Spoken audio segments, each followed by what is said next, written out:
Here I am. Good Wednesday evening to everyone. It's good to see you. It's good to be seen by you. I, of course, am the one and only Bill Sylvie, aka the Dungeon Delver, and welcome to the live stream. And gosh, I am tired. I have had a busy afternoon. I have been dealing with a plumbing issue here in the house. Not really. I think I would say more of an appliance issue than a plumbing issue, but nonetheless, it involved water. Steel Mongoose, greetings to you. How are you? It's lovely to see you. Good to have you here. Um, so I was not my usual convivial social media self today, and I apologize for that, guys. I do apologize for that because hello, Jimmy. Um, I started what I do here for you guys. Whether you are just kind of getting here, maybe you're a brand new subscriber, maybe maybe you've been following me since I was live streaming on Facebook, RIP. I do this for you guys, or at least I try to. And I like to make good content. I like to, and sometimes that comment isn't right here on the live stream. Sometimes it's not on an interstitial video. Sometimes it's a fun post on social media or engaging with people on Discord or something like that. And it just wasn't happening today, guys. It's been a looming issue, okay? It's been a looming issue, and I dealt with it to the best of my ability, and I feel like it's a Band-Aid on the problem. Let me tell you what's going on. As my number of live viewers is dropping because you guys give exactly that much of a care about my appliances. But anyway, it's real world stuff, guys. It happens. Washing machine main seal is leaking, and that's just going to happen. All right. The longer you have and use a washing machine, the more that's going to happen. And there's no fixing it. If it's a tub seal, there's no fixing it. Those are machine pressed in. And when they go bad, that's the end of it. The process of hammering it out will damage the tub. And you, and certainly not I, don't have the machine to put a new main seal back in. So it's simply not fixable. All you can do is kind of cope and hope that you can deal with a leak. Now, to that end, they make drip pans, they make drain pans. However, a washing machine has to be raised up and the drip pan put under it and then lowered down. That's not an easy task because washing machines are counterweighted because they're full of water that's spinning at many hundred RPMs. So my oldest daughter, God bless her, and I wrestled with a washing machine today, and we finally got a drip pan under there, and then another plumbing, the hot water spout inlet for the washing machine was just decided, screw it, I'm going to leak. You turned the handle to shut me off, I'm going to leak. That's just what I'm going to do. I'm just going to leak now. So I had to fiddle with that. And then I had to clean up the mess.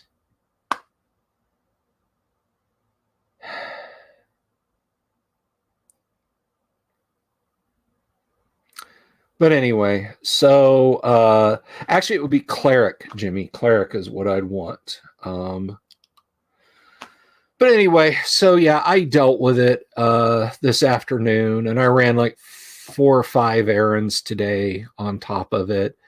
So it was just busy. Things just didn't slow down. So basically, I put a Band-Aid on it by sitting it in the pan, and I'm just going to shop back it out. after every load or two of clothes. So that's that is what it is. And so that's what went on today. But enough about that.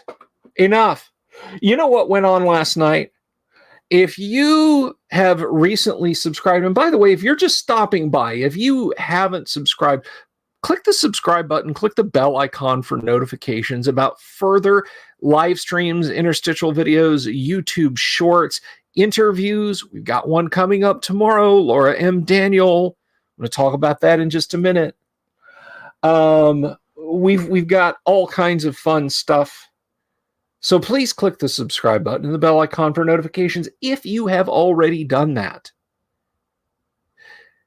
If you like this video, give it a thumbs up and leave a comment down below and tell me what you liked. It helps with the YouTube algorithm.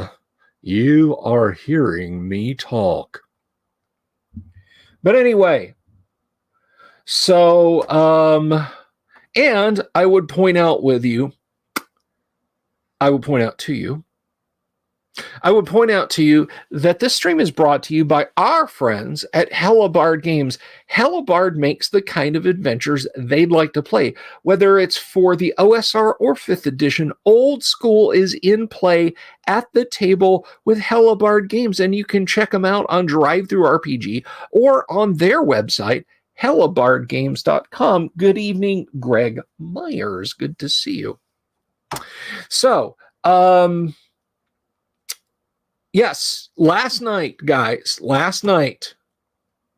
we played Dungeon Module A1 Slave Pits of the Undercity, fully realized. This is the international sign for fully realized. Fully realized in 3D out on the table, 2 cameras. I might bring more. My cameras bring all the boys to the yard. Dwarven Forge, miniatures for monsters. It was a sagacious blast last night doing that. So we're gonna keep doing it, guys. We're gonna keep doing it. There's gonna be Dwarven Forge many nights, many nights. And I hope you guys absolutely enjoy it. A looming issue builds a weaver. Ha ha. But anyway, so I hope you guys enjoy that kind of thing. And I hope you guys will continue to watch the show, continue to subscribe. If you want to support the show, if you want to help make stuff like big Dwarven Forge setups with lots of cool minis, a regular thing, if you'd like to support us, we are on Patreon, and you can support us through YouTube subscriptions, which I think are over here, but they might be over here. I'm not sure where the button is. It's one, but the links, you could buy me a coffee if you wanted to, if you want to do that. Well, that's the beautiful thing, Steel Mongoose. It is on YouTube. You can just go click it. I completely understand, Greg Myers. I appreciate that you are painting. Do they look like Willingham art? The players or the monsters? Yeah, Jimmy, my milkshake would probably have Jack Daniels in it or rum or something like that. So that's what we did yesterday. Now, Kyle wanted to be here tonight, family stuff. And if there's one thing we understand around the Delver's Dungeon, it's that you get family stuff. Family stuff comes up. So he'll be back next week, and he's very excited to. He was like, oh, they don't care about me. They're there for you. To which I said, bovine scatology, my friend. My Antipodean friend. We like us some Kyle Schuant, and he will be in his house next week. So that's a lot of fun. Now, as I was saying, we have a special treat for you guys. Tomorrow night, voice actress, she is a delightful person. Laura M. Daniel will be on the show. I have wanted her to be on the show since I got on Twitter and I got to meet her. You like Kyle. Okay. All right. Like Kyle. But I'm excited about Laura being here. She is a genuinely nice person, and I want to get her perspective on her decades of gaming. She's been gaming almost as long as I have. So we're going to talk to her about gaming. We're going to talk to her about acting, and hopefully she's got some fun stories for us for both things. And it's going to be a lot of fun. So tune in to catch Laura Daniel here on the Delver's Dungeon Friday night. Hey, Richard, good to see you. Bards of Greyhawk. If you guys want to know who Bards of Greyhawk are, you got that track. You got that awesome track, Summer Mountains, that kicks off the show. You guys hear a little bit of it. Not a lot, not all. But Summer Mountains, it's amazing. I absolutely love it. And the Bards of Greyhawk brung it to me. The Bards of Greyhawk brung it. And I absolutely adore it. If I ever do like a limited pressing vinyl, we'll talk. You know, like maybe Owl Bear on one side and Summer Mountains on the other, something like that. And you know, we can split the profits, you, me, Bob, Antone, but we'll talk. Oh, it's going to be on your new album. Well, then I'll just have to buy your new album, won't I? That's amazing. That's so awesome. But check them out, guys. They're linked in the description, by the way. Go check out all their stuff. They are, if I may be so bold, the Pink Floyd of first edition AD&D themed music groups. There, I said it. So Friday, we'll be playing some Gamma World. Probably not miniatures. Probably not.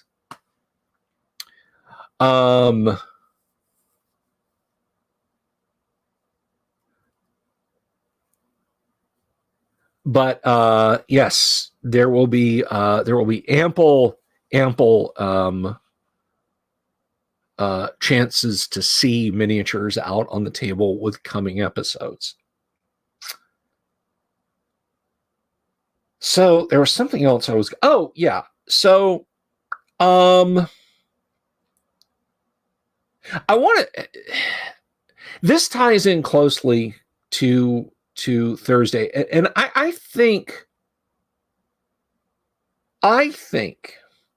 we could probably all agree that social media, as we have abused that term since, let's say, 2012, 2013, has been at best a mixed blessing, at the very best. Now, without Facebook, would I have started streaming? Maybe not. But we can agree that it's had its ups and downs.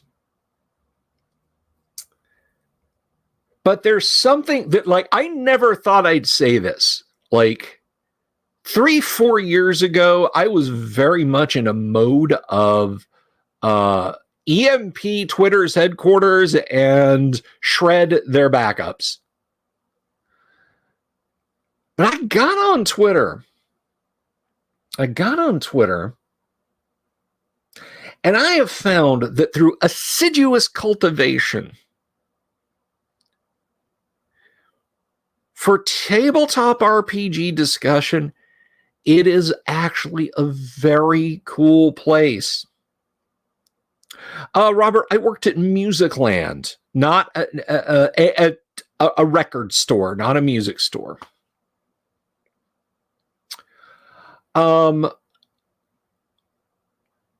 No, I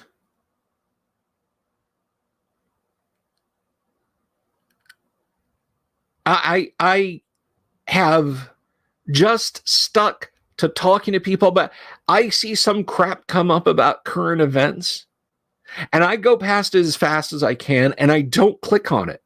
Lingering too long on that will make the Twitter bots think that you want to engage with that. Yeah, I don't do that, Mercurius.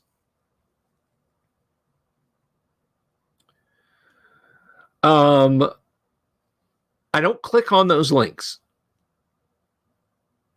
I see people, writers, artists, fellow gamers, game creators, doing stuff out there. And I exalt those. I like those. I engage with those. And consequently, Twitter goes, this is what he wants. And it gives me more of that. It gives me more and more of that.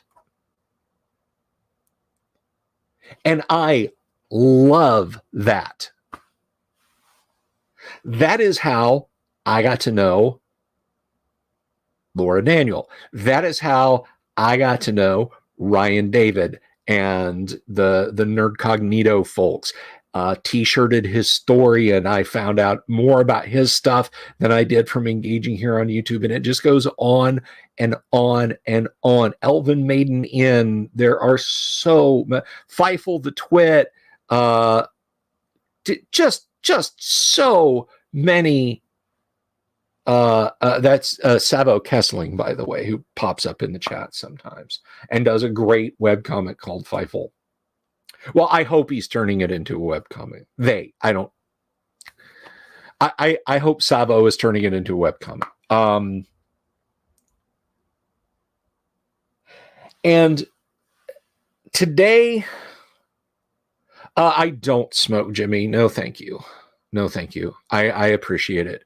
If you sent me the pipe, I would display it here in the dungeon, but no, I appreciate that though.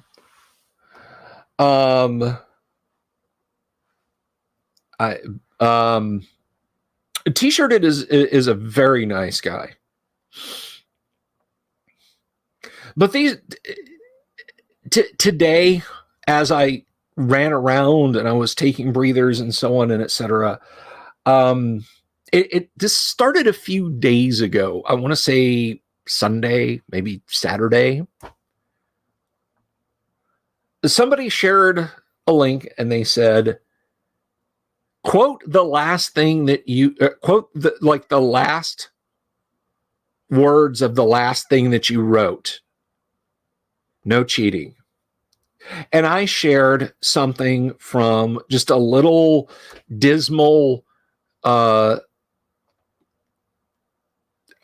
depressing sci-fi story.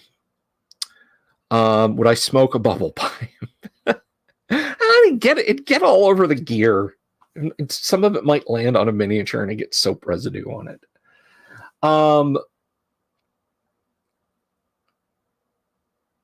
And the person who had shared that, and I had shared the last line, and they said, wow, that's intriguing.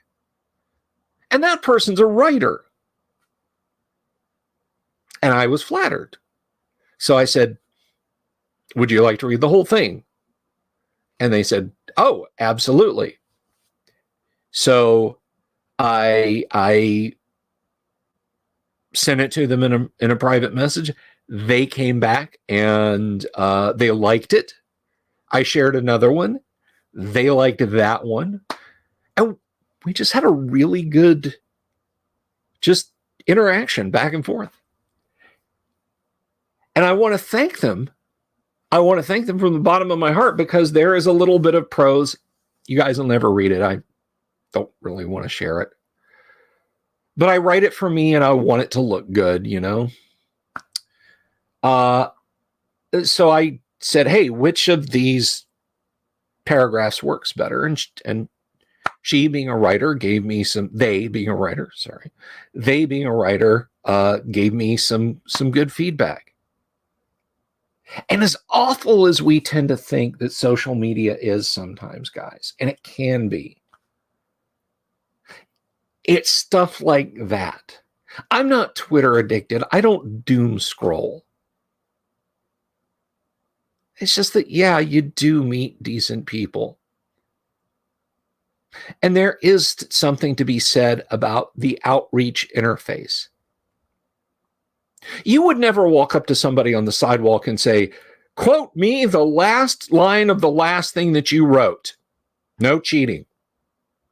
You'd look at a person like that like they were out of their marbles, or they'd lost their mind. And you certainly wouldn't just run up to somebody and say, could you read this and tell me what you think of it, to a random person. There is something to be said for what we do on the internet through social media. And if you police your feed, as it were, you can meet some really swell people. So to Laura, to my other acquaintance, I gave her some feedback on some stuff that she'd written. 808 Bear, hello, good to see you. First time here. First edition AD&D is what we're all about. Take a look. Take it all in. We got your classic fantasy and sci-fi art. We got miniatures. We've got more art. We got D&D. We got some Warhammer Fantasy role play going on down here. We have all AD&D and OD&D going on up on these shelves here. A little bit of Car Wars there, a little bit of Steve Jackson games. So welcome. Welcome. I'm glad you're here, 808 Bear. 808 Bear, have you clicked that subscribe button? I hope you have. You know what? All right, that's enough sermonizing. That's enough Simonizing. That's enough Simon and Garfunkelizing.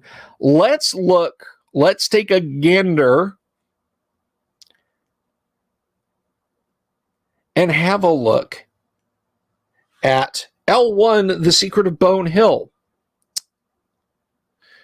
Because we did some on Monday, but I promised you we would do some more. And by gum, Kyle's absence opens that window to us. Christopher Sackle, hello. Weird, more people joining the chat. Number of people on is going down. That is very strange. I noticed these things. So let's see. Let us...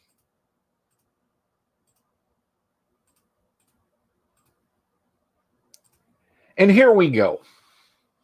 The Winch Room. You're going to let me actually close you? Thank you. We actually talked about, we talked about the gelatinous cube, the crystal ball, the spectator's room. This room is guarded by relatives of the beholder, the spectators. See the full description at the end of this module. 3 of the hovering orbs with central eyes and 4 eye stalks appear in the room. 2 of the spectators are 4 feet in diameter, and 1 is only the size of a baseball. The 2 adults have full powers, while the infant has no abilities and will teleport to Nirvana if its parents are killed. The central eye of a spectator can reflect spells if a saving throw versus spells is made. A reflective spell hits only the spell caster who, if he or she makes a successful save, takes no damage. Only 1 spell can be reflected per round, and only from a spellcaster in a 60-degree arc in front of a spectator. The spell from a spellcaster the spectator has a 5% magic resistance versus unreflected spells, but if the magic resistance does not negate the spell, at that point the monster gets no further saving throw and the full spell effect occurs. The spectator has 2 eye attacks. Casting cause serious wounds up to 60 feet versus 1 opponent, or paralyzation for 5 to 20 rounds up to 90 feet versus 1 opponent.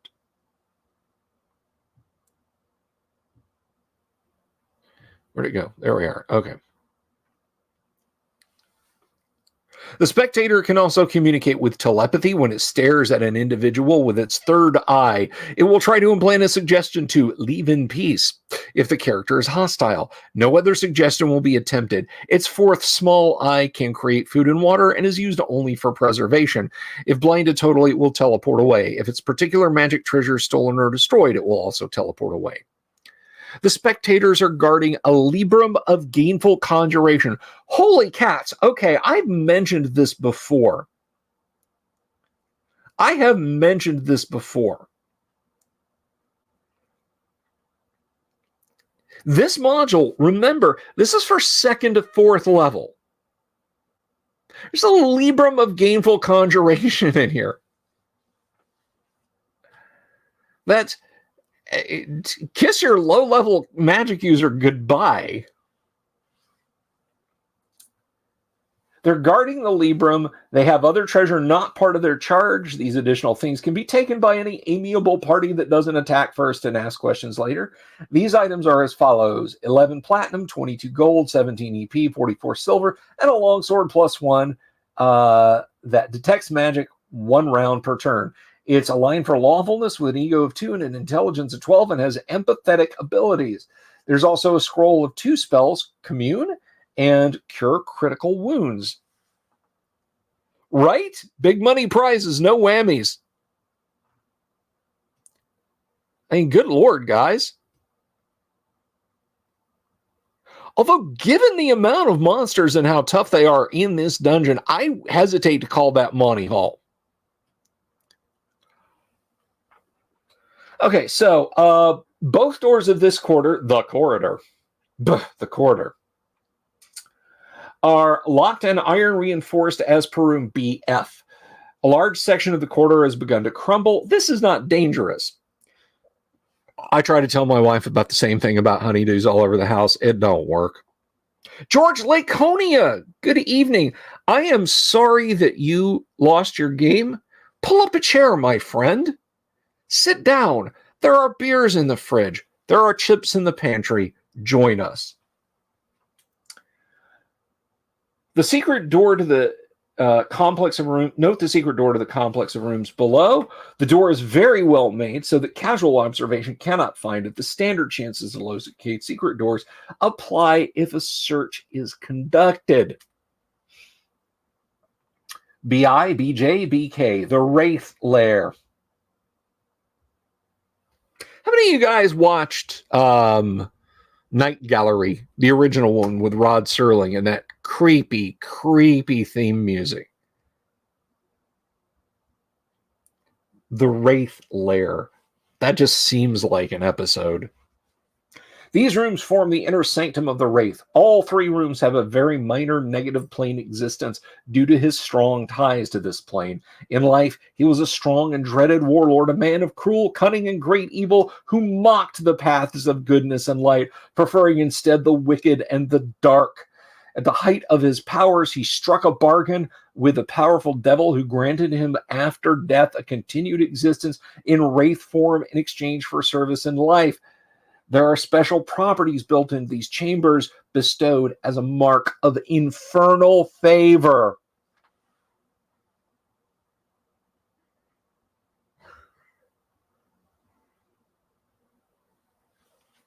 While in these rooms, the Wraith regenerates 1 hit point per round. Thus, if confronted earlier in the adventure, he will return here to be healed.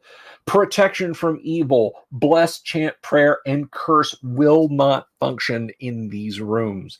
Some Amityville horror shit going on there. As an individual descends the stairs, he or she will feel a tingling all over the body, regardless of alignment. The tingler is loose in the theater. Those wearing metal of any type will see a mild blue glow appear. Invisible creatures are affected by the metal coloring, though the item and person remain invisible. The area virtually exudes evil, and any detection for it will be very strong. The rooms themselves are not exceptional in any way. If the Wraith is here, 80% chance if he's not yet been encountered, 100% chance if he already has. He will be in room BI 30% of the time, BJ 20% of the time, and BK 50% of the time. If he is not present at all, he will be summoned when the first living creature enters room BK. He will then appear on the stairs.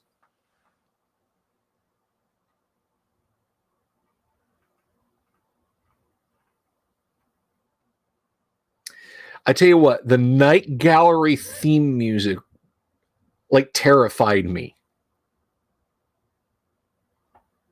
It still gives me the creeps. Rooms B, I, and BJ are empty of items. Room BK contains a Wraith's treasure. 74 platinum, 235 gold, 402 electrum, 1340 silver, 17,440 copper, which sounds like a lot, but you have to divide that by 200 to get any decent amount of gold.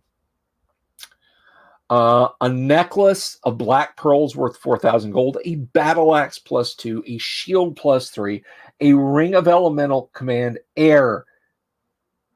To be activated, a 7-hit dice monster from the elemental plane of air must be killed by the wearer. An 8-hit die monster that breathes fire, lightning, or turn to stone will or can turn to stone will also activate it. If others help killing the ring, help in the killing, the ring will only activate if the wearer did at least half the damage to the monster. Until activated, the ring will seem to be a normal ring of invisibility.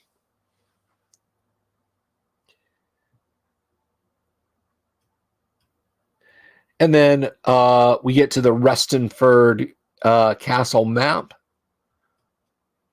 Under Restonford Castle,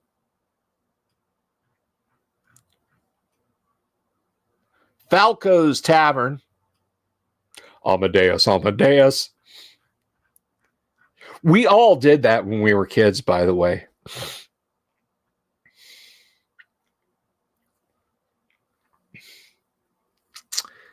BL, BM, BN, and BO.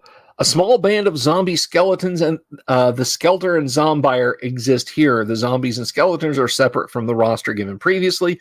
The stats for the Skelter and Zombire have already been given. Go back and read the module.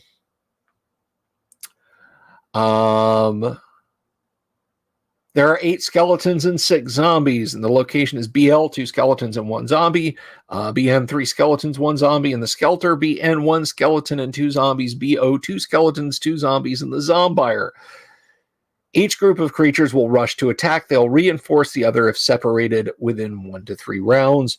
The rooms themselves contain no treasure or other items. They're very cold, however, minus 15 degrees Fahrenheit.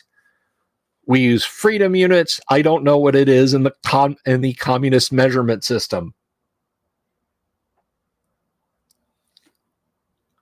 And reduce the effectiveness of fire-based spells by 1 point per die of damage. Persons in this area for more than 5 minutes can be harmed by frostbite if not protected. The door to the corridor leading to room AJ is unlocked. And in BP, we have the mystery light.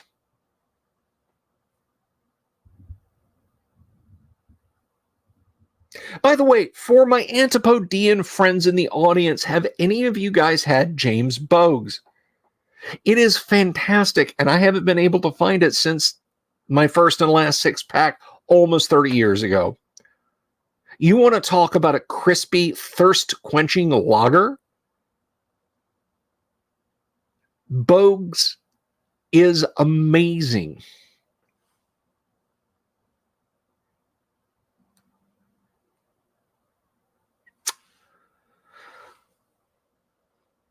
Yes, it is, Mercury. Yes, it is. It is a, you have ribs and burgers and hot dogs on the grill, and you want to come in and cool off, or you want to cool yourself off out there a little bit, kind of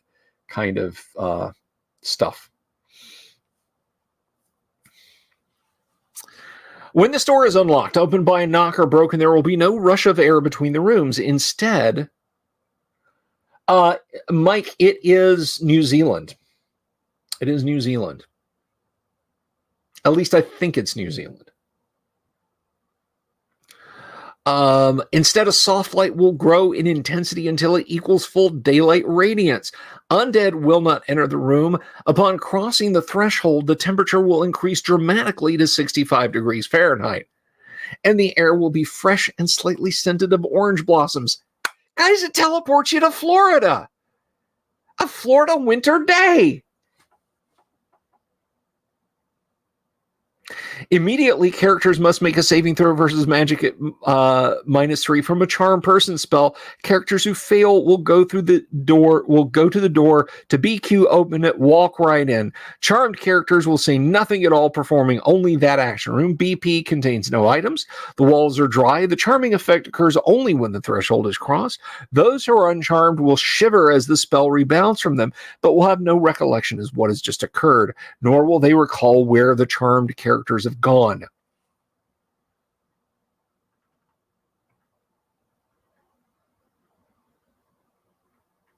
The study. Take care of yourself, Meteor Key. This room contains 4 items of interest. There's a large roll top desk with 6 drawers, 10 pigeonholes. My arrow's pointing to the things. 42 paragraphs on the back telling what each arrow was. A large, an ample writing equipment and ink, a large bed with down pillows, a large easy chair next to a rack of 100 books, and a skeleton chained to the back wall. It's animated, but incapable of breaking its bonds. A charmed character entering from room BP will either begin writing, lie down and go to sleep, or sit down and begin reading. He or she will show no desire whatsoever to leave the room and will fight to stay there. It is Florida. Dispel magic might break the charm. Treat as 15th level magic. If thrown from within the room, it will have no effect if thrown into the room from BP. In fact, no spell whatsoever can cross between the 2 rooms, as there is a special anti-magic screen in the doorway. Passing through the screen will not negate the charm, nor will any cursed or magic item be negated. A spellcaster standing in the doorway will temporarily be prevented from casting spells, but cursed items cannot be removed.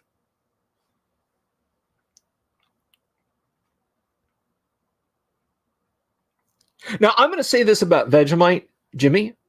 You say you're in Texas. I'm not sure if you guys have been graced by the greatest grocery store in existence, Publix. If you have a Publix in Texas, go down the international food aisles. I will be willing to bet it is on that aisle. Yes, that is correct, Mercury. C stands for communist. F is for freedom. C is for communist. In the bottom drawer of the desk is a silver pitcher, platter, and mug. These items are manipulated by unseen servants kept in the room by an anti-magic screen.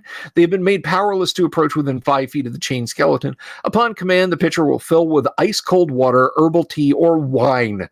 The platter will produce a complete meal of beef, lamb, turkey, or pheasant, along with all the trimmings for 4 people upon command. The mug will produce mead, beer, or ale, each of excellent quality upon command. The pitcher can fill 3 times a day, the platter once, and the mug 6 times.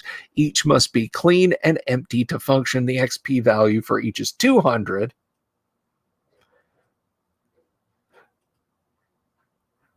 The GP value is 2,500 for each piece. A charm character will not allow the other to remove any items from the room. The books are of no value and contain no useful information.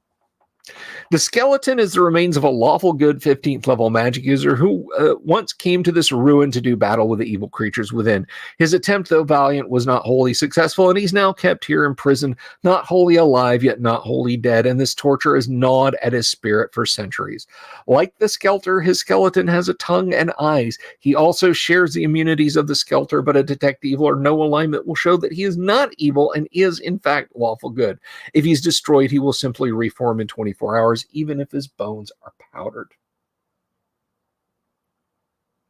He cannot initiate speech, but can after questions if a speak with dead spell is employed. He will only roll his eyes and move his head to normal speech. He will volunteer no information, and his answers will always be very brief. To a proper question, he can say that he wants release, freedom, peace, etc. That is, he wants to cease his undying state and have eternal peace. This can be done via remove, curse, or exorcism. If this is done, the person casting the spell will receive a limited wish. This is a 2nd to 4th level module.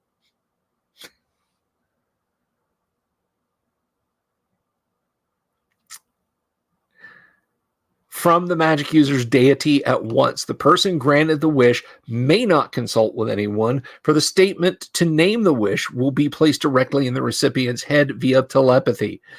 The character must respond at once. Note that the magic user knows nothing of the current ruin conditions, and therefore questions along that line are doomed to failure.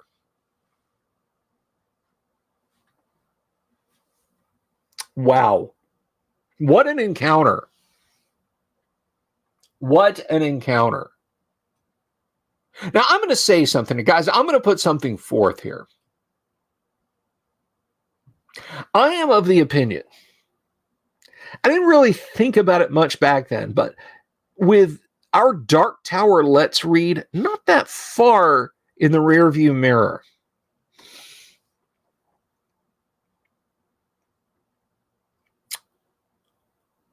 I feel that this is a very Jacquesian dungeon. This whole ruin here. What do you guys think? I mean, we're still reading on. I just want to know what you guys think.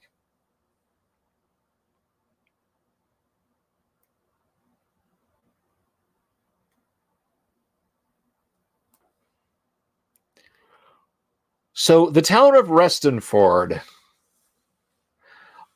We saw the map. Building 1 is solid stone. It's the garrison/castle. 16 males, 4 females, 3 children, mixed alignments. Baron, champion of Restonford, 7th level at Owl.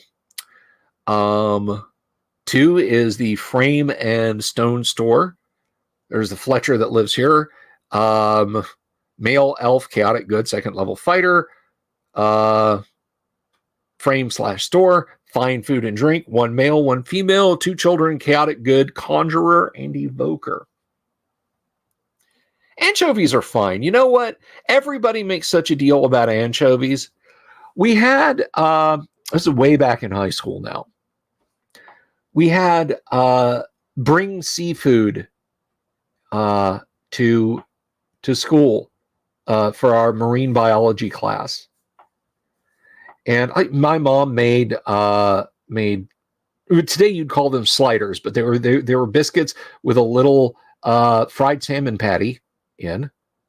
People liked those, but someone did something. I thought this was brilliant.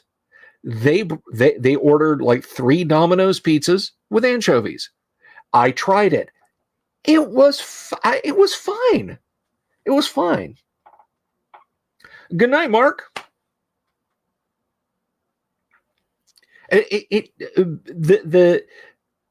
The taste was like a saltier tuna, and that's really it wasn't bad. It wasn't bad.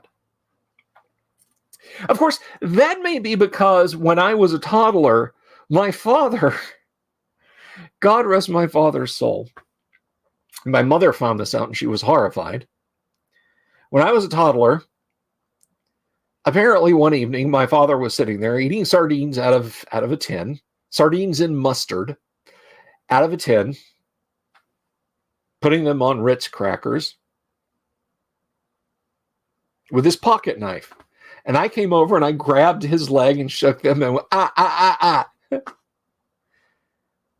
And so my dad was like, do you want some of this? And I indicated positive. RPG Grandma, how are you? Dice Tales, hello. And so you cut off little bits of sardine, cut up little bits of sardine, and feed him to me on the end of his pocket knife. Oh, we're going to get to Assassin's Knot. Fear not.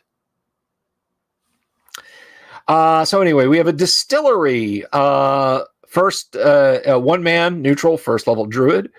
An armorer, a chaotic neutral fighter, 1st level. A cobbler, a male half-elf, chaotic good.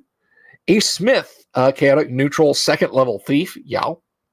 A clothier, 1 male, 1 female, lawful neutral. They are 0 level people. A bowyer, who's a chaotic neutral elf. A carpenter who is It's a male and 2 chaotic neutral, level 0 children. A tavern, 2 male dwarves, chaotic neutral, first level fighter and 0 level. There are no 0 level dwarves. Len.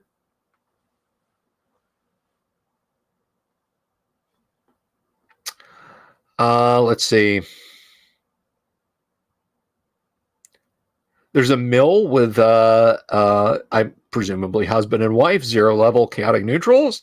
The Abbey, 13 males, 6 level cleric et al. The Rectory, as per 16 above. The Guard Post, 3 males, mixed alignment, 2nd level fighters. An inn, 2 males, 2 females, chaotic neutral, level 0s. A tavern, 2 males, lawful neutral. 2nd level magic user, 1st level magic user. A home with 4 males, a mixed alignment, a 9th level magic user. 9th level magic user. Good evening, Miss Bella Games. Good to see you. 9th level magic user. Do chaotic good townspeople just have ADHD?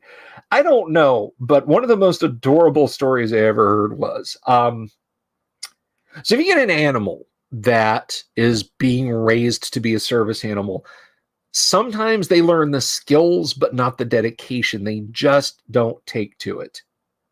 And it doesn't mean they're bad. It doesn't mean they have to be, something needs to be done with them. They just adopt them out.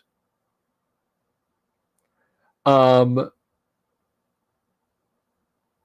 I heard a story about, there was a collie that they wanted to be a service animal, learned all the stuff, just wanted to do all the stuff. Just wanted to do all the stuff. Would be walking through a room, stand up on his back legs, lights go off, and then just keep going. Would go to the fridge, open the fridge, get a bottle of water, bring it to somebody. Water, you needed that. That is the definition of chaotic good boy.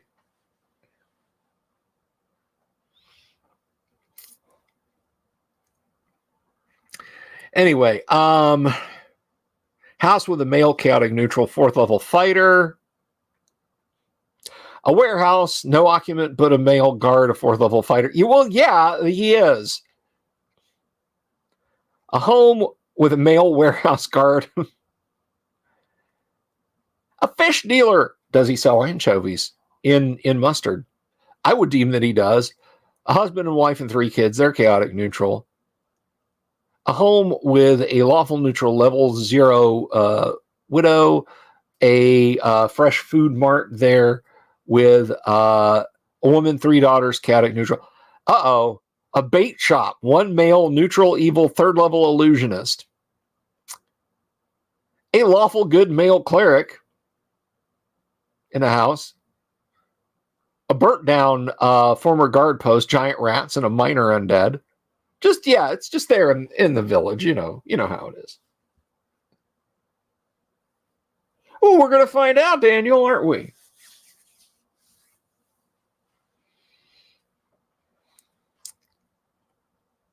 So you got a baker, a lighthouse, just a house with 1 male and 1 female elf, 1 half elf son. So I guess the hubby is the guy, or hubby is the human, rather, the human guy. A gnome, got to get a word in for the gnome.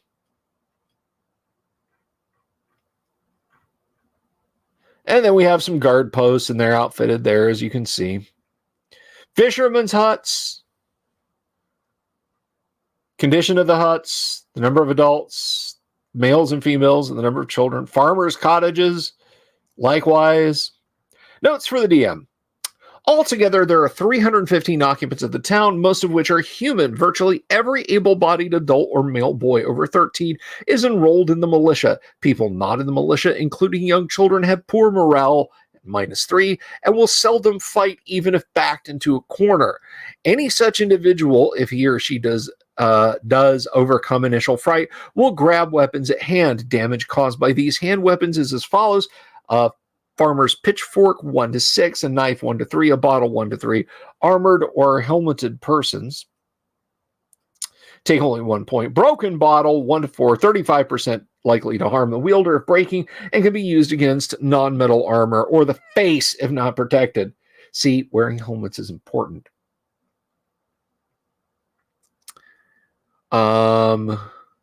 Small hammer, for 1 to 3, a chair for 1 to 6. Only adults can wield this to any effect, and armor can reduce damage by half.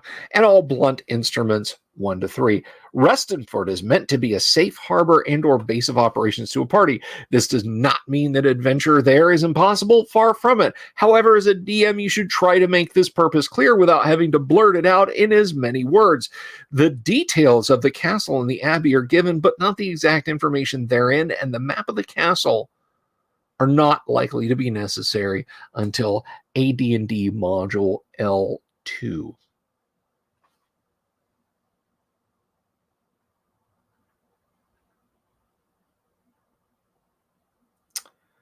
So let us continue. The garrison is provided to maintain some degree of order through the town.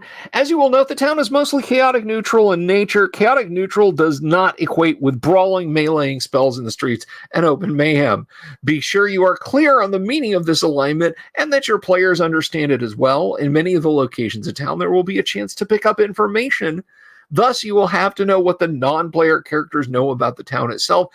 Any character that has information leading to a likely adventure will be outlined hereafter. Minor peasants, farmers, shopkeepers, fishermen, and children will almost never have any information of real value. They will know about who lives next to them, of course, but they will never know about magic items, level, or even true alignment. When a piece of information is given, it must be obtained by conversation, bribing, etc. The NPC will not just offer information to strangers. A party can, at any time, just wander out into the countryside. This can be disastrous if they are under-equipped, undermanned, or if they're too low in level. Yeah, you know, like a second-level average party runs into a wraith. Len.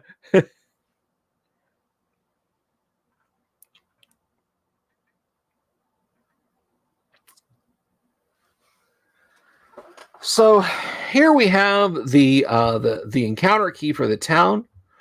The Baron and his family, Grellis, a chaotic good male fighter. He is 44 years old. There's all his stats. He's 1853. And then average everything else. Constitution 16, Charisma 12. Chainmail +2, shield +1, sword +1, flame tongue, and a ring of shocking grasp. You gotta love it. The guy's armed with a lethal joy buzzer.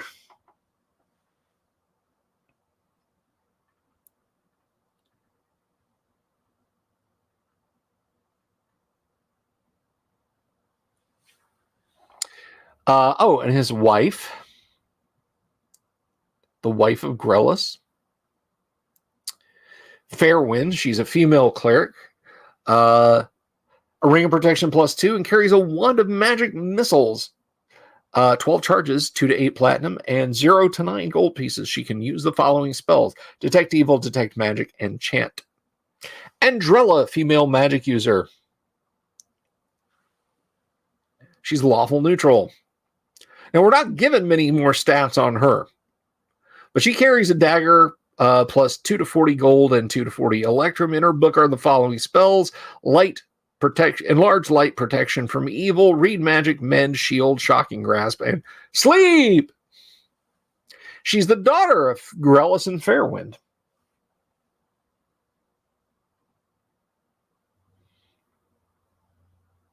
Fairwind and or Andrella usually go into town with at least 2 guards or in the company of the Baron.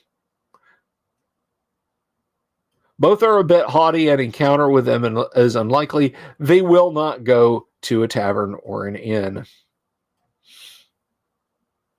Not even if there's Hart or Stevie Nicks on the jukebox. You have a 2-for-1 Coors Light sponsored ladies' night. I don't know.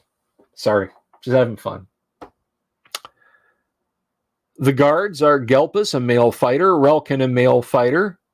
Both of them have +1 weapons. Gelpus carries chainmail, or wears chainmail +2. Hope he's not just carrying it. Using it as a weapon. I'll hit you with my chainmail.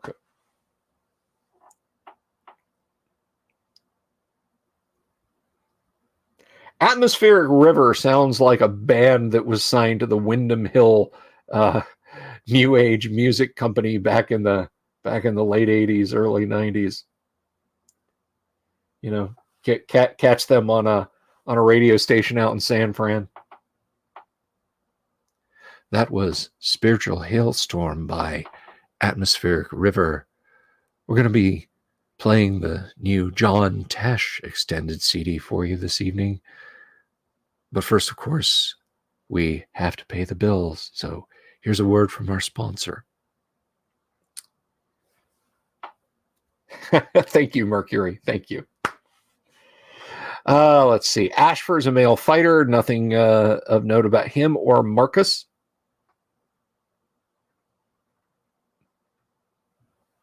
A Banshee character. Oh, no. You should go out and come back in north of the Rockies. A Banshee character. I need that gif of that disgusted Pakistan cricket fan. Just like, he's like, you guys know the meme I'm talking about. Although, yeah, Screamboat Annie is fun. Actually, I bet if you Google Screamboat Annie, you might find something that you shouldn't really share with anyone. Let's see. So Brillman's a male fighter. He has chainmail +1. Mark. Amos. Again, male fighters. Carlton. Hello, this is Carlton, your male fighter. Longbow +1. Weber. All he wanted to do was be left alone to grill. He and Carlton should get together. He has the arrows. Carlton has the bow.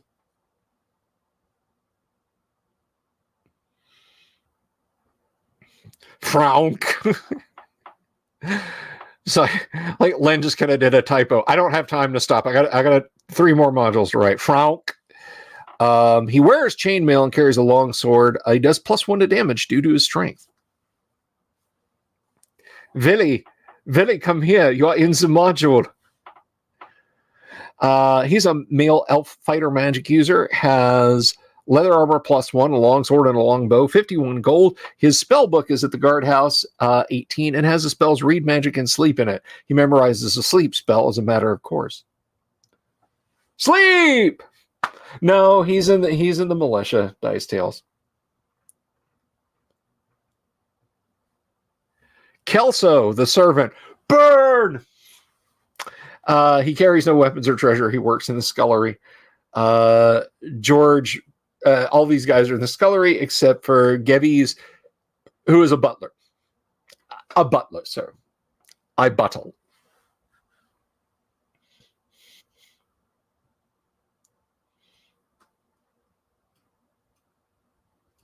Relmar. There, we get good fantasy name there. Brett, Will. Brett and Will are the sons of Gelpass, the captain of the guard. Marie is his wife. Gloria, the groom, is the daughter of Amos, the guardsman. His wife is Betty. So you can kind of weave together a nice tapestry of interrelations with these people. The servants are skilled in their jobs. They have personal characteristics between 7 and 14, d6 +8 in all categories. The guards use a d8 +6 for their characteristics should these need to be determined. Those with exceptional strength have already been noted in the text. Andrella and Fairwind statistics will be given in module L2. You guys let me know if y'all are getting tired of this. Play is not likely to be conducted in the castle during this module, but is very likely if module L2 is also used. We get it, Len. You want us to buy L2. Good Lord.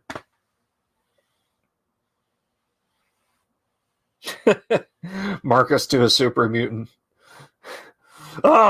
Welcome to Dungeons and Dragons. Naturally, you might wish to use this castle for some other adventure and not as a part of this series. Well, and there you go.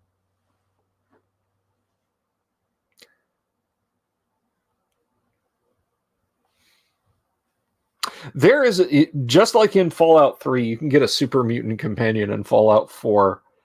And one of the character perks skills, really, one of the character skills you can take in Fallout 4, you can regain hit points by consuming the bodies of the fallen. Everyone around, every named NPC that sees you do that, you'll just see, like, slowly scrolling up the screen, this person hated that, that person hated that, this person hated that, that person hated that. If you have the super mutant, he'll like it. He'll so-and-so liked that.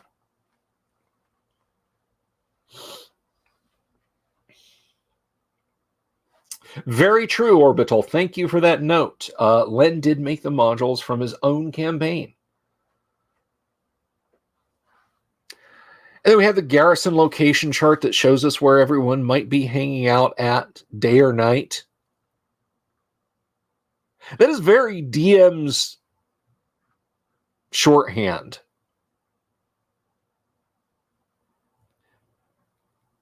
So there's a percentage chance and so on.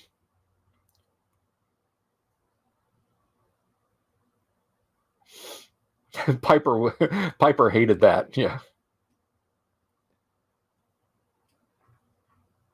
I kind of want to do those stories with everything with Piper and all, but I got Marie into a latest gen synth body, and she's kind of my main. Even though she insists on picking up melee weapons and using them. Marie, sweetheart, I gave you a custom built laser rifle. Please stop picking up pool cues and attacking with them.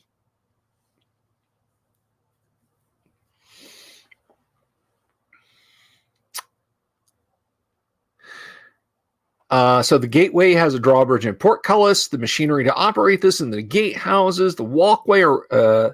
Note the walkway around the entire stone wall. The wall is 20 feet high and is embrasured. The walkway is wooden and narrow and is 16 feet above the ground. The walkway can be reached from either Gate Tower, Pelotar's Tower at 8, or the 4 ladders shown from the courtyard. There's a ladder in each gate tower leading to the walkway and also to the top of the tower.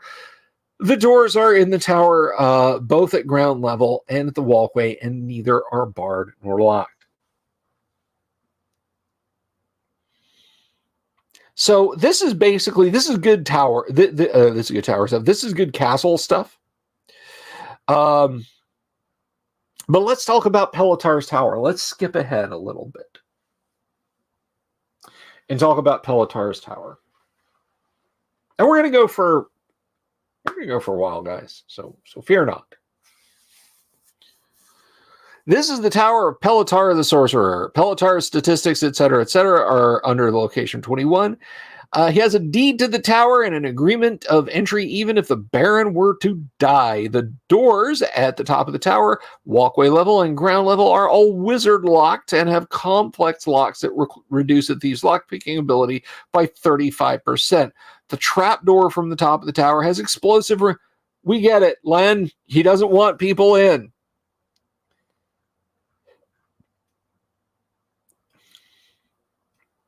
Oh, God, he's got a magic mouth. If anyone but a tall bearded man enters, I could go in.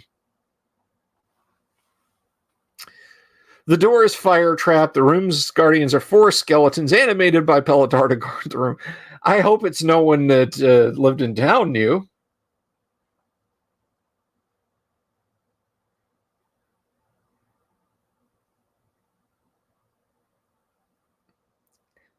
Avoid hams from the butcher with tattoos. Yes.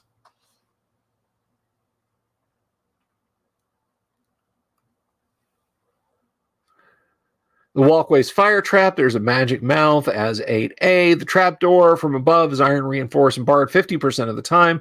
The trap door down to B is made of iron and is wizard locked. If it's open for more than 10 seconds, it'll cause a trap to activate. One person moving rapidly can easily get through the door before the trap is sprung. A second person must roll dexterity or lower on a d20 with a -2.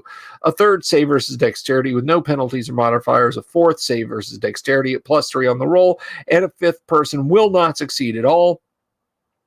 On the 10th second the trapdoor is open, a slab of iron will fall down over the doorway, inflicting 3 to 30 points of damage to anyone caught in the trap.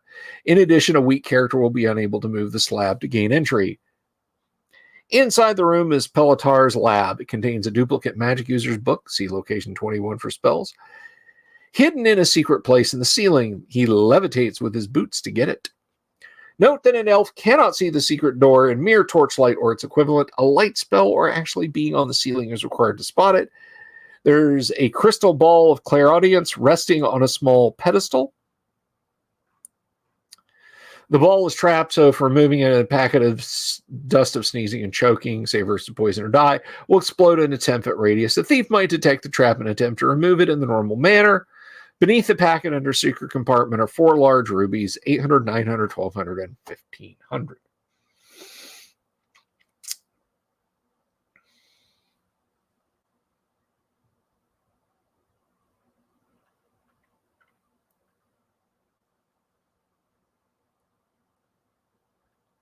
So there's the throne room, the dining room, the kitchen, the pantry.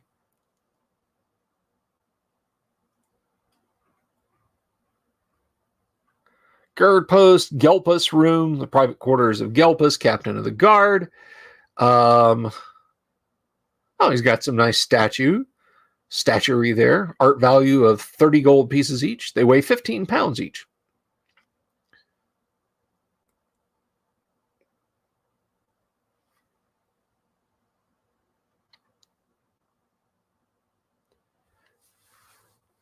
Relkin's room, that's his private quarters. The bed, chest, wardrobe, and chair are of good quality. A suit of leather armor is hidden in the false top. The armor is AC 7 versus normal missiles and AC 8 versus hand-to-hand attacks. Its value is 1,800 gold, and the pillow of the bed is a single gem worth 150.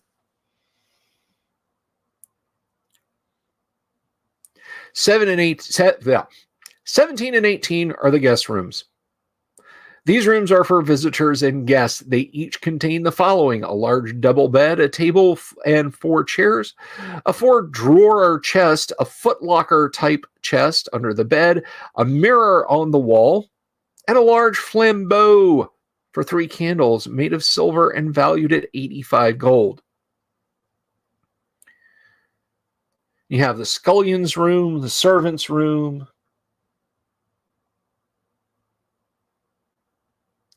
Pelatar is the aforementioned 9th level wizard, yes.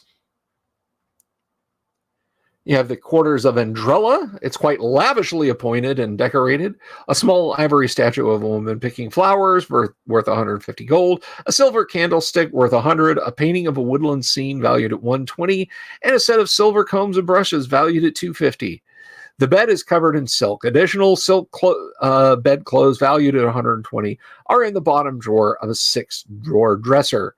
Her wardrobe has many gowns of value. There are 20, each worth 3 to 18 gold, total value 170.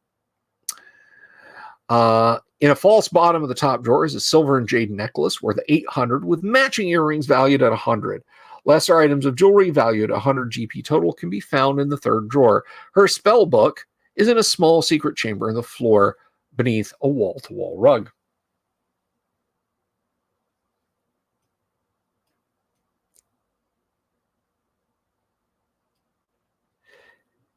Andrella's sitting room, padded love seat, divans, an elaborate framed mirror worth 300.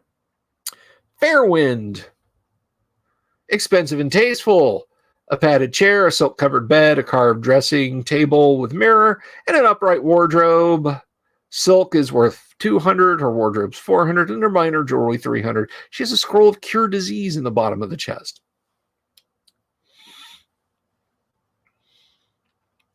The Baron's bedroom.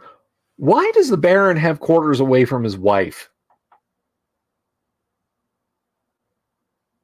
Why would you do that?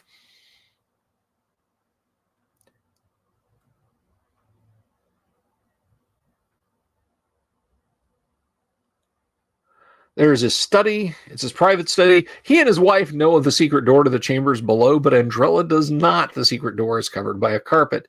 The room contains 2 large padded chairs, a writing desk, a liquor cabinet, worth some stuff. Yang, possibly. By the way, great video on Yang's channel. He talks about the future of D&D and the future of Wizards of the Coast today. You should check that out. Not right now. Stick around here.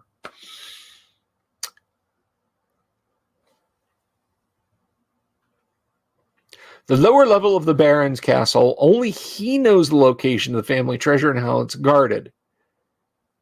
The doors down this corridor are all steel and can only be broken down at -13 to a character's bend bars percentage, i.e. one must have a strength of 18 plus to even have a chance at all. Only one try per door allowed. The doors are small so that 2 figures cannot combine their strengths. In front of each cell is a large iron box used to house the prisoner's goods. Magic items and weapons of any type are kept in Gilpus room upstairs. The door to the corridor is trapped to ring a small bell in Gilpus room every time it's opened.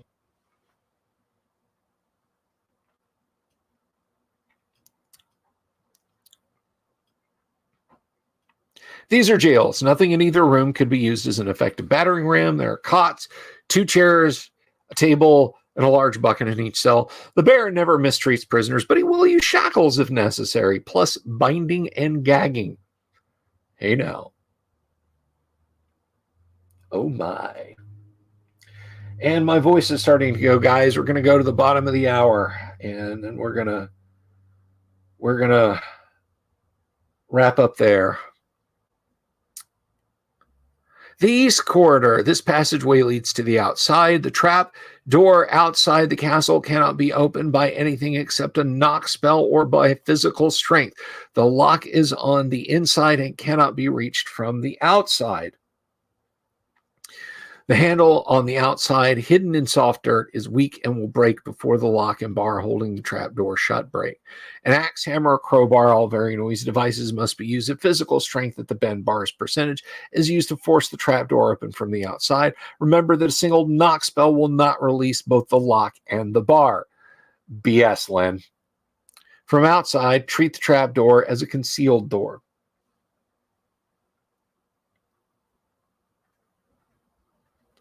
The secret door to the rest of the complex is reinforced by steel rods. There's a strong spring keeping it firmly closed. It can be overcome by pulling the door away at a character's bend bars percentage plus 20.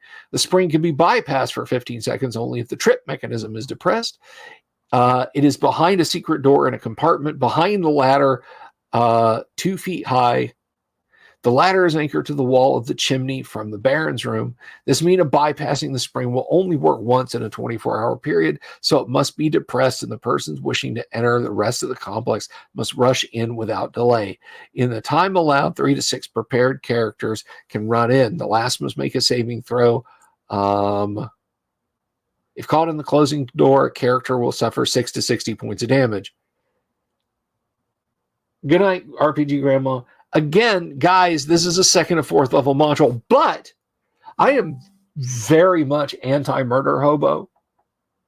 So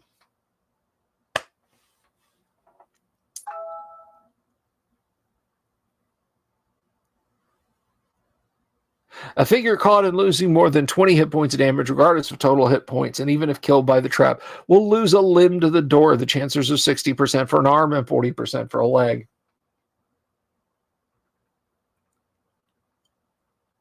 Unprepared persons may miss the trip mechanism altogether. Only 1 try per person to open the door is allowed, but once accomplished, the figure may always do so again when he or she is fully healed. A damaged character must make a 2nd attempt. The Baron has passed the opening test, though Fairwind has not. Yikes. Wait a minute. She failed the opening test. Then Fairwind is missing a limb?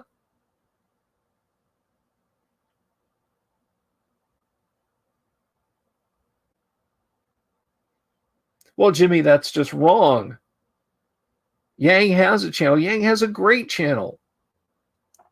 We're going to be on, are we on your channel for February Nerd Council of Doom, Yang? Or are we on Dungeon Ministers? I think we just did yours and we're on Dungeon Ministers for February.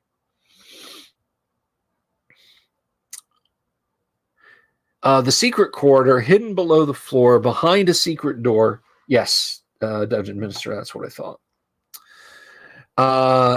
At the intersection of the corridors is a ring of protection from stone guardians. It protects the wearer and all persons within a 10-foot radius. The ring only affects stone guardians in this complex and nowhere else. It's worth 5,000 GP. The magic mouth is long since worn off, and now the stone guardians attack anyone, including the Baron, not wearing this ring.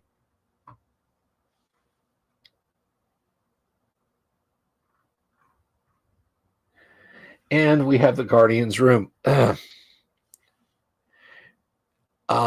So there's a stone guardian with all those stats. It will animate and attack anyone not wearing the ring or who's within 10 feet of the person wearing the ring. If the ring is being worn while the door is open, the owner is wearing it as he or she enters the room. The guardian will not even animate. It will appear to be nothing more than a statue, though detect magic will reveal its magical nature. If the ring is not being worn, it will move towards the party until the ring is put on. The guardian might also attack a party or character from the rear if the ring bearer passes into room 7.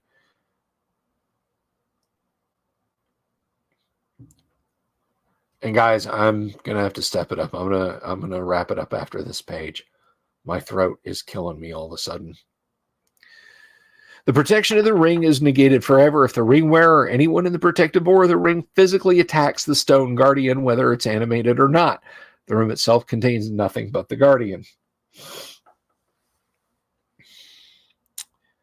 Trap stairs. Pressure activated trap turns the stairs into a slide. They'll be slammed into a stone wall below and take 2 to 7 points of damage. They can try to jump free, if not surprised, with a saving throw of 8% chance per point of dexterity over 10. Naturally stepping over the trigger step avoids springing the trap.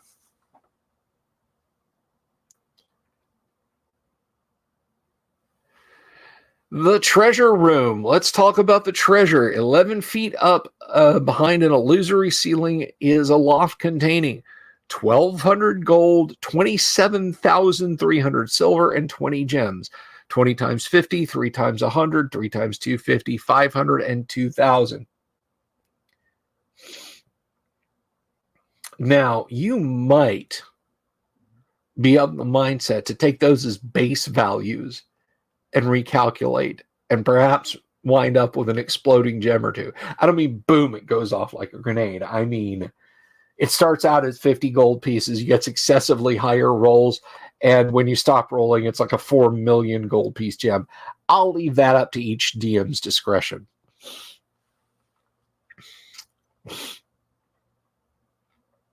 In the real ceiling is a secret door. Behind the door is a small ledge containing a ring of djinn summoning. The compartment is lead lined, so detect magic. You guys ready for this? You guys ready for this? The servant of the ring is Belushi the Djinn. Belushi is a good friend of the Baron, and the Baron never abuses the Djinn's powers. He rarely calls upon him to do more than reestablish the permanent illusion in the ceiling of this room. The ring can be used as long as the Djinn is alive. To be healed, the Djinn must go to the elemental plane of air for 1 day. Per point of healing required. Cures from mortal clerics will not help a Djinn. Belushi.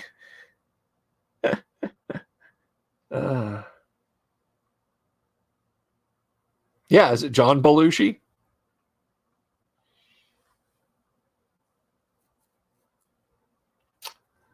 Let's see. However, if the ring is used too often, the Djinn might automatically be released. It's 25% if the ring is used twice in 1 week, 50 3 times, 75 4 times, and 100%. He will not come if it's used a 5th time. Belushi will not reveal this property of the ring to a new master unless the master clearly saves the Djinn from destruction on the prime material plane. Djinn Belushi. Oh, Lord.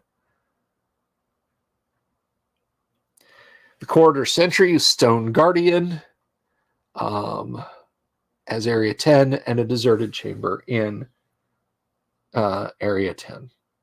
Or, I'm sorry, as Area 6, and a deserted room is in Area 10. We have another Stone Guardian in 11. We have an empty room 8 feet off the floor is a pressure-sensitive block. Pressing it down will negate the 24-hour restriction of the spring-locked secret door between rooms 4 and 5 for 20 minutes.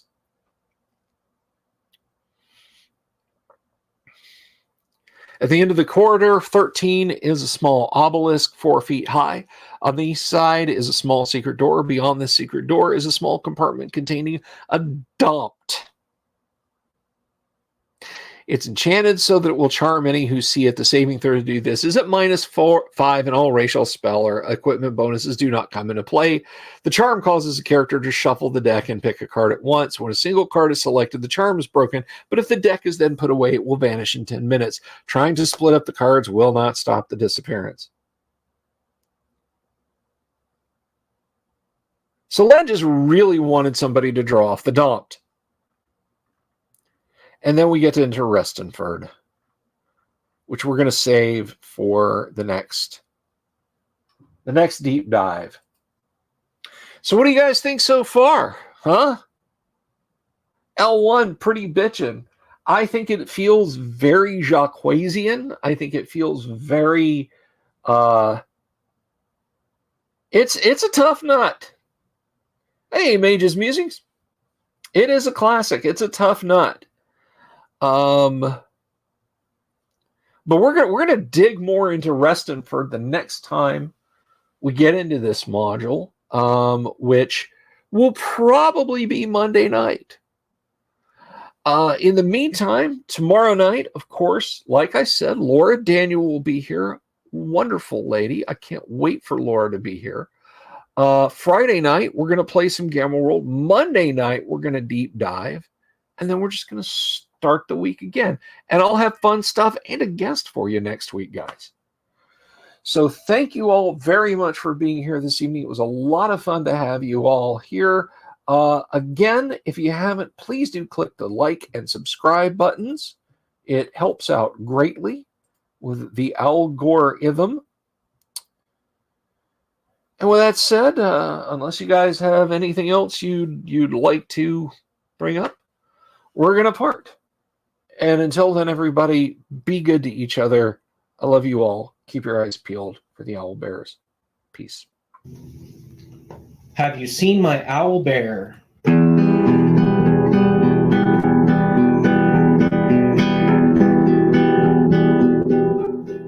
Here's to all the weirdos everywhere in the woods and in the air. Have you seen my owl bear? Should I shave off all my hair? Bobs are all around. Some live in tunnels underground. Some are fat, some are rich, some are sleeping in a ditch.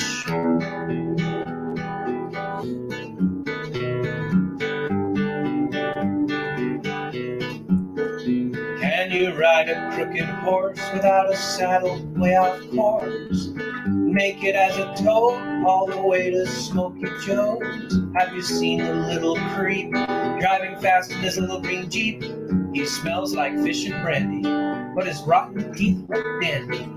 Take me to the show, I don't care if fast or slow. From action flicks to dancing dicks, just take me to the show.